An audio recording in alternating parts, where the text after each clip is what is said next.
Peggy 12.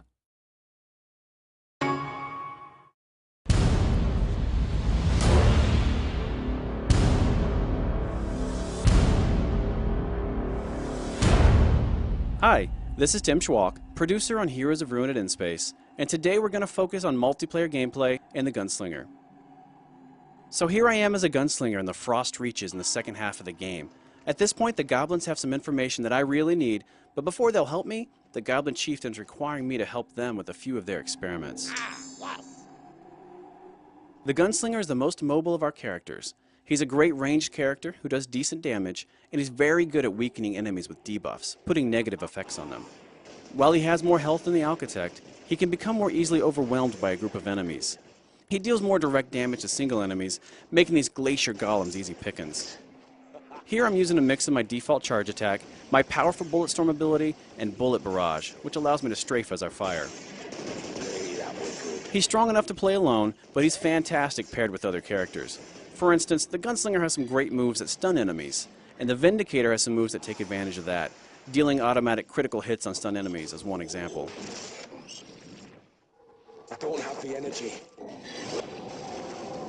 I'm slowed down.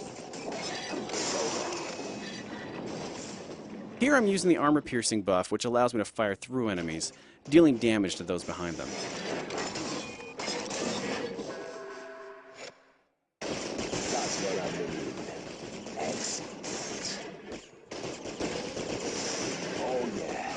Oh yeah. Hey, that was good. I'm scaled down. Here you can see how our seamless multiplayer experience works.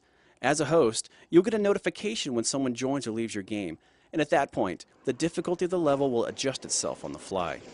Up to 3 others can join my game, either locally or over Wi-Fi, and these can be either friends or strangers. You can voice chat with friends over Wi-Fi, and you can even talk to non-friended players, if your system's parental control settings allow for it. Oh yeah.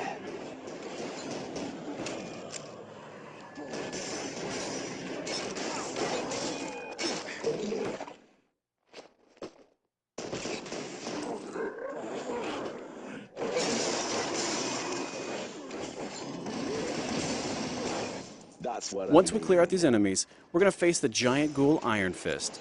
He shouldn't present too much of a challenge for us. Deserved. Here's an example of a simple strategy you can use when you combine a ranged character with a melee character. The Savage can keep enemies at bay with his strong melee attacks, while the Gunslinger fires at them from a safe distance. There are, of course, more in-depth strategies where specific powers are concerned, but this is a tried-and-true way to combine forces. At this point, the Goblin Chieftain and his scientists are going to bring together all of the knowledge we've helped them gather through the experiments, and they're going to try and create their very own hero. As with all battles in the game, this one actually becomes more difficult as additional players join the fray.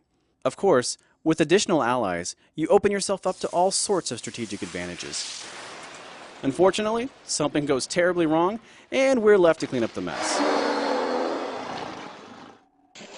The Goblin Colossus attacks actually resemble some of the experiments you helped the Goblin scientists complete.